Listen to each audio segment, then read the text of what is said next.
Et re-salut, on attaque sans plus tarder notre deuxième vidéo sur les polynômes. Alors, on avait fini la vidéo précédente en parlant des polynômes du deuxième degré. Eh bien, on va voir aujourd'hui qu'ils peuvent se présenter sous trois formes. Alors, la première, celle qu'on croise le plus souvent, c'est bien sûr la forme développée. Celle qu'on a déjà vue qui nous permet de trouver le degré du polynôme et qui nous permet également d'avoir accès aux trois coefficients A, B et C qui vont nous être très utiles car on va les retrouver dans les formules les plus importantes de ce chapitre. Voilà, ça c'est la première forme sous laquelle on peut trouver les polynômes du deuxième degré. La deuxième forme, qu'on croise aussi assez souvent, c'est la forme canonique. Moussaillon, sortez les canons! Non, non, non, non, non, non, non, non, non, non, non, non. Non, la forme canonique, c'est tout simplement quand on met le polynôme sous cette forme-là. C'est-à-dire, on a notre fonction est égale à a, facteur de x moins alpha, le tout au carré, plus bêta. Alors déjà, la première chose, on voit qu'on a un a. Alors ce a, c'est le même qu'on retrouvait en fait dans notre forme développée. Ok, pour A, je vois, mais du coup, alpha et bêta, c'est quoi? Alors, très bonne question. Pour répondre à ça, déjà, il faut se rappeler qu'une fonction, on peut la représenter graphiquement. Et donc, dans le cas de nos polynômes du deuxième degré, elle se laisse représenter toujours par une parabole tournée vers le haut ou vers le bas. Et alors, d'où sortent notre alpha et notre bêta? En fait, il faut prendre le sommet de cette parabole et ses coordonnées vont être alpha et bêta. Alors, pour calculer ces deux valeurs, on a des formules qui existent. Alors, la première à savoir, c'est alpha. Alpha est égal à moins b sur 2a. Avec les a et les b sont ceux qu'on retrouve dans notre forme développée. Je vous avais dit qu'ils allaient être utiles pour la plupart des formules.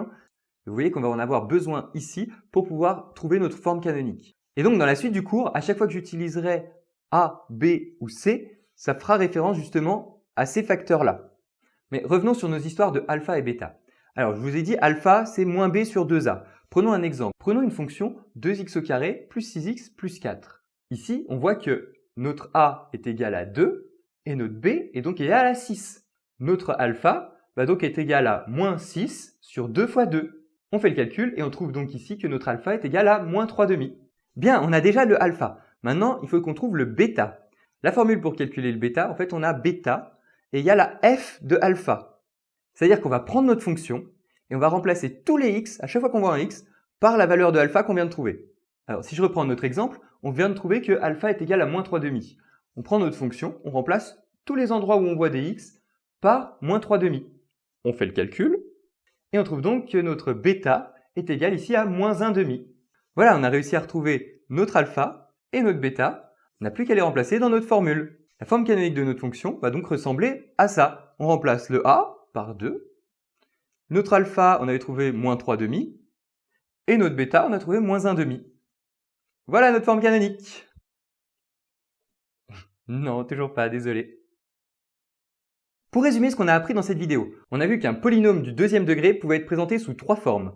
La première, c'est la forme développée, celle qu'on croise le plus souvent, qui ressemble à ax carré plus bx plus c. La deuxième forme qu'on croise assez souvent, c'est la forme canonique, qui se présente sous la forme a, x moins alpha au carré, plus bêta. Avec, on a vu les petites formules, alpha égale à moins b sur 2a, et bêta égale à f de alpha. Alors, vous risquez très fortement d'avoir des exercices où on va vous demander de retrouver la forme canonique d'une fonction. Il faudra donc bien vous rappeler de cette formule. Je vous ai mis un petit exercice si vous voulez vous entraîner là-dessus. Et je vous dis à tout de suite pour voir dans la prochaine vidéo. Et la troisième forme, tu nous avais dit qu'il y avait trois formes pour les polynômes. Oui, bien vu. Effectivement, on n'a vu que 2 formes sur 3. Il nous reste donc à voir la troisième forme, la forme factorisée. Mais comme c'est un petit peu long, je vous propose de la voir dans la prochaine vidéo.